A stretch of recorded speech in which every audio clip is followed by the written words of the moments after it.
சொல்லிட்டு இப்போ வந்து நம்ம கோழி கொஞ்சம் ஓரளவுக்கு வாங்கி விட்டுருக்கோம். ஆமா அதுக்கு நம்ம கொஞ்சம் கொஞ்சமா பெருக்கிக்கலாம். ஒரே அடியா எல்லாத்தையும் வாங்கி அது முடியாது.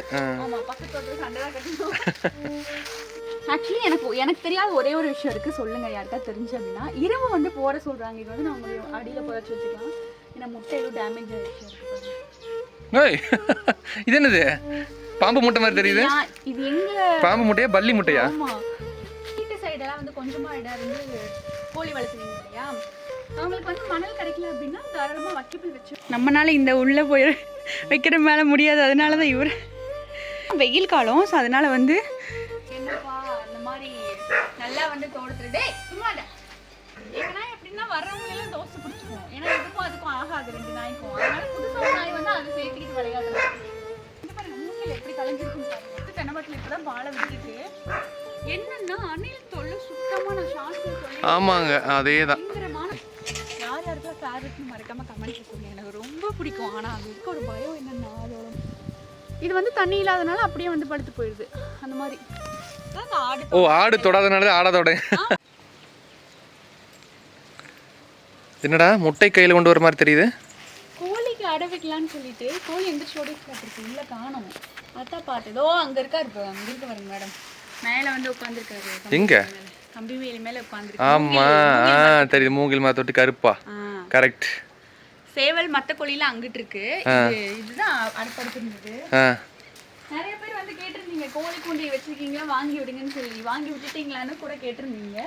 ஸோ அதுக்கு தான் ஒரு வீடியோவாகவே போட்டலான்னு சொல்லிட்டு இப்போ வந்து நம்ம கோழி கொஞ்சம் ஓரளவுக்கு வாங்கி விட்டுருக்கோம். ஆமா அதுக்கு நம்ம கொஞ்சம் கொஞ்சமா பெருக்கிக்கலாம். ஒரே அடியா எல்லாத்தையும் வாங்கி அது முடியாது. ஆமா பக்கத்து பக்கத்துல சண்டை தான் கட்டணும். இப்போ ஆல்ரெடி இங்க பாருங்க, ஆல்ரெடி ஒரு கோழி வந்து 4 நாளைக்கு முன்னாடி அடை வச்சாச்சு. அது வந்து படுத்துருக்கு பாருங்க. ஹாய். அது வந்து அடைப்படுத்திருக்கு. பார்த்து கொத்திர போகுது. ஓகே க்ளோஸ் பண்ணி விட்டுறலாம். எனக்கு கொஞ்சம் பயமாக தான் இருக்கு.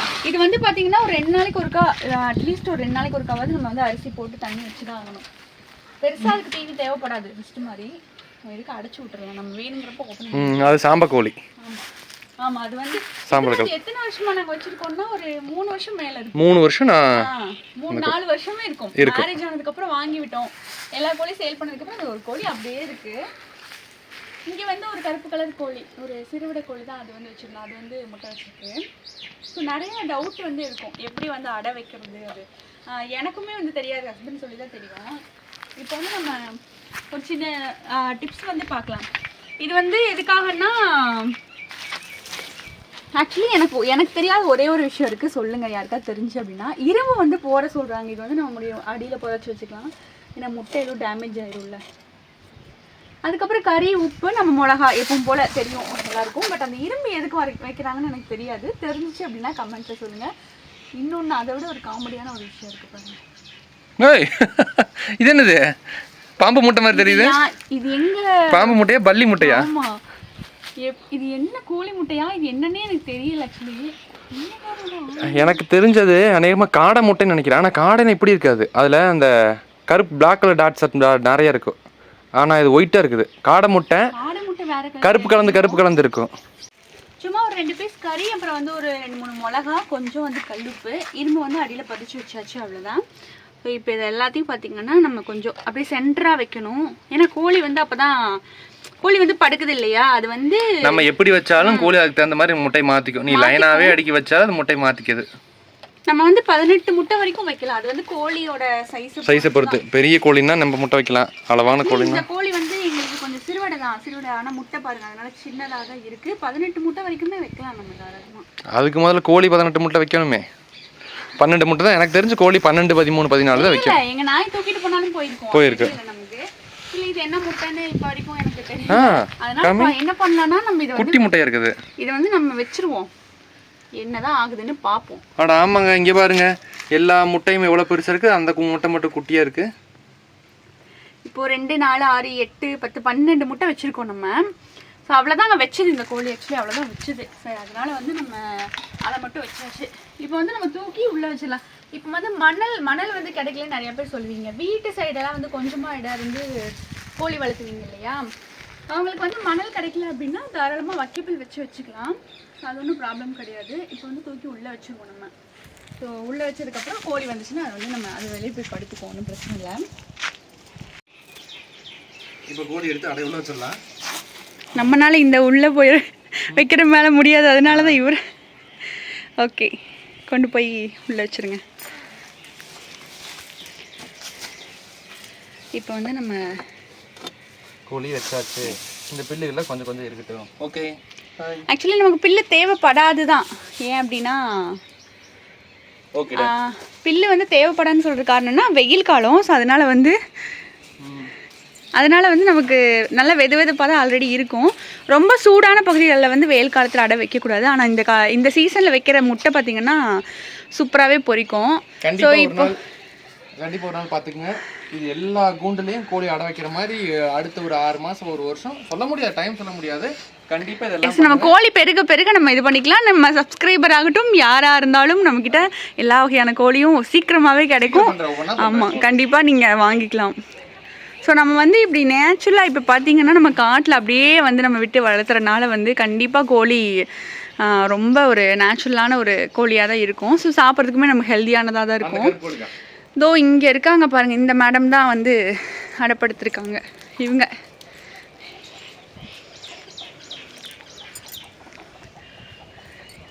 ஸோ அந்த மேடம் தான் அங்கே இருக்காங்க இல்லையா, அவங்க தான் வந்து அடைப்படுத்திருக்காங்க. அதுக்கு தான் நம்ம வந்து முட்டை வச்சுருக்கோம். இப்போ தான் எந்திரிச்சு ஓடிச்சு. சரி, நம்ம வந்து அந்த கேப்பில் வந்து வச்சு விட்டோம் அப்படின்னா வந்து அது வந்து படுத்துக்கும். தோட்டத்தில் இருக்கவங்களாம் கேட்டிருக்கீங்க, உங்களுக்கு என்னப்பா அந்த மாதிரி நல்லா வந்து தோட்டத்தில் தோட்டத்தில் வந்து நல்லா சம்பாதிக்கலாம் தான் நிறைய பேர் கேட்டிருக்கீங்க.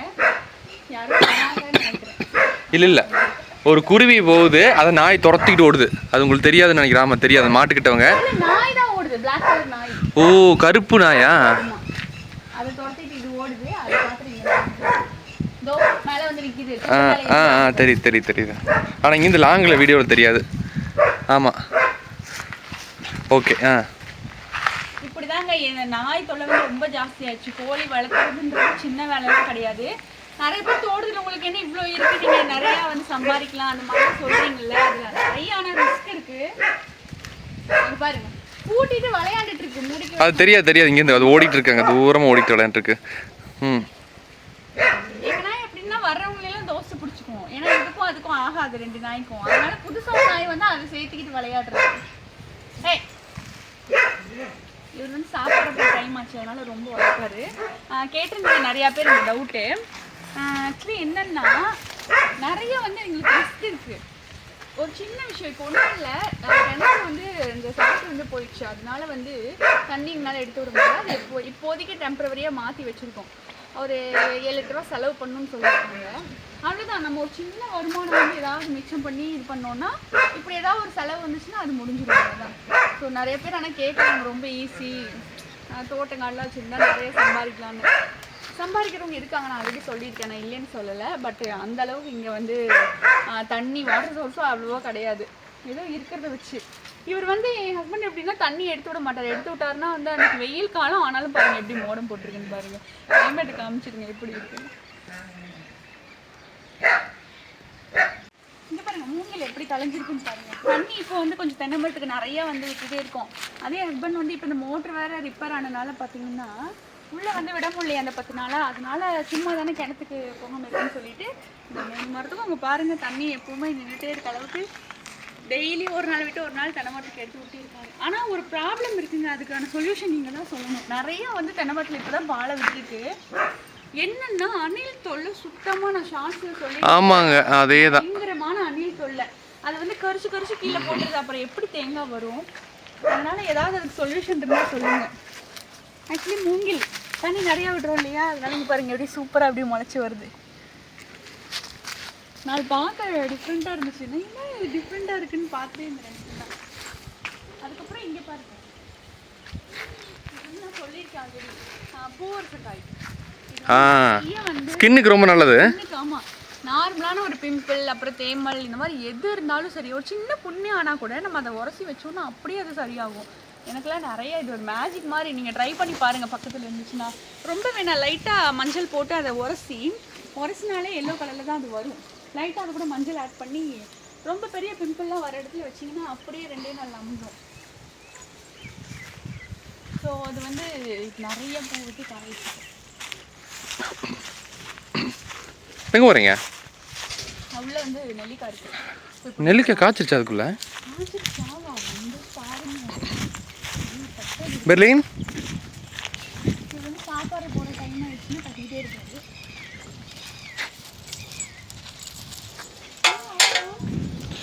வராரு அங்கே ஒருத்தர் வராருங்க. வாடா நல்லவனே. இது என்ன பண்ணும் தெரியுமா?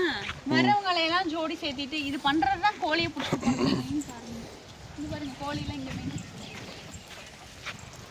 தம்பி ஏய் வாங்க தம்பி வாங்க. இந்த அக்கா உள்ளே போகிறாங்க, போங்க உள்ள. வாங்க வாங்க வாங்க உள்ளே போங்க. இல்லையா இந்த மரத்தை பார்த்தா எனக்கு இந்த இலை ஸ்மெல் எனக்கு பிடிக்கும். ஏய் ஓவரா பண்ணாதீங்கடா.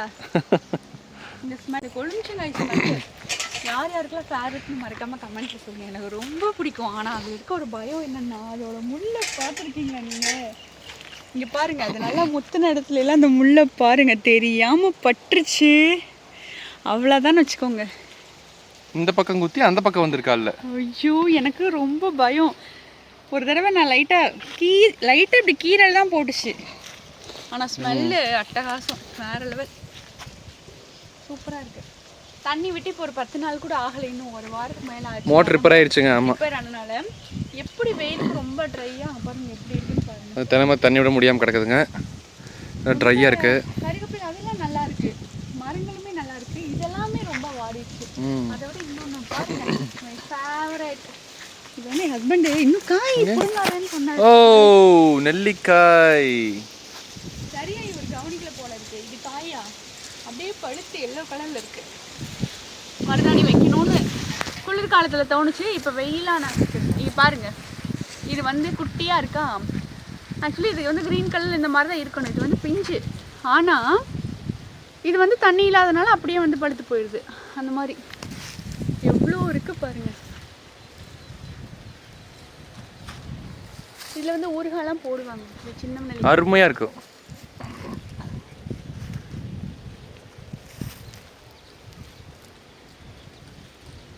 கொஞ்சம் மட்டும் நமக்கு தேவையானது பிடிங்கிக்கலாம். மீதி வந்து நம்ம நாளைக்கு இருக்கட்டும், அவ்வளோதான். ஆமாம் இங்கே இருங்க.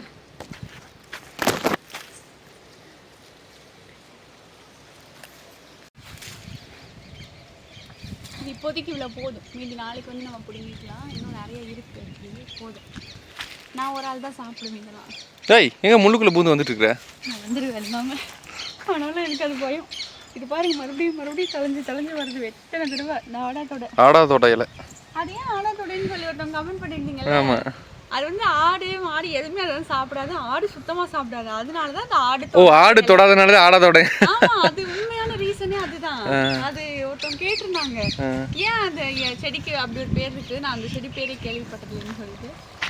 சரி ஓகேங்க, இது வந்து ஒரு அன்எக்ஸ்பெக்டடாக எடுக்கப்பட்ட ஒரு vlog. ஸோ உங்களுக்கு வந்து நிறைய கோழி பற்றி டவுட் எதாவது இருந்துச்சுன்னா கண்டிப்பாக வந்து கமெண்ட் பண்ணுங்கள். எங்களுக்கு தெரிஞ்சது சொல்கிறோம். இல்லை நாங்கள் ஏதாவது தப்பாக அடுத்து நீ டெவலப் பண்ண போகிறோம், அப்பவும் சொல்லிகிட்டே இருப்போம். சொல்லுவோம் சொல்லிகிட்டு இருப்போம். ஏதாவது இருந்தால் கூட நீங்கள் சொல்லுங்கள், இப்படி பண்ணுங்க அப்படி பண்ணுங்கன்னு சொல்லிட்டு டிப்ஸ் எல்லாம் இருந்துச்சுன்னா சொல்லுங்கள் கண்டிப்பாக. அண்ட் சீக்கிரமாகவே நிறைய கோழி பண்ணதுக்கப்புறம் நான் ஒரு லைவ் வந்து நான் போடுறேன். ஸோ நம்ம வீடியோ ஃபஸ்ட் டைம் பார்க்குறீங்கன்னா சப்ஸ்கிரைப் பண்ணுங்கள். தொடர்ந்து ஃபார்மர்ஸ்க்கு எப்போவுமே சப்போர்ட் பண்ணுங்கள். இப்போ வந்து ஃபார்மர்ஸை பார்த்தா காமெடியாக தான் தெரியும், ஃப்யூச்சரில் தான் தெரியும் அவங்களோட அருமை என்ன அப்படின்னு. ஸோ வீடியோ பிடிச்சிருந்தா லைக் பண்ணுங்கள். மறக்காமல் ஃபஸ்ட் டைம் பார்க்குறீங்கன்னா சப்ஸ்கிரைப் பண்ணிக்கோங்க. இதே மாதிரி இந்த ஒரு vlogல பார்க்கலாம். போய் நிறைய வேலை. பெர்லின் பை பாய் சொல்லிடு. Bye bye. ஏங்க பை பாய்ங்க எல்லாத்துக்கும்.